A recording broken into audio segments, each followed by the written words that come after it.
So if you're a tenant or a landlord and you're confused about the applicability of GST on rent, then this video is just for you. If the GST regime looks at two very different scenarios on whether that property is a commercial property or a residential property. We will first discuss the case of a commercial property.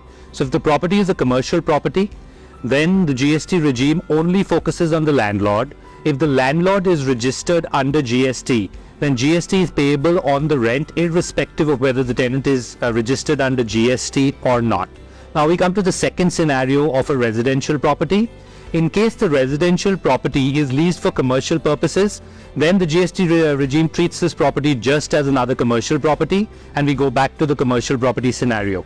However, if this residential property is leased for residential purposes, then the GST regime focuses on the tenant. If the tenant is registered under GST, then GST is payable on the rent, else it is not. There is only one exception to this rule.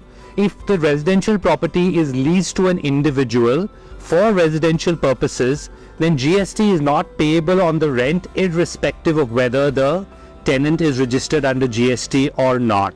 Thank you, and follow us for more such content.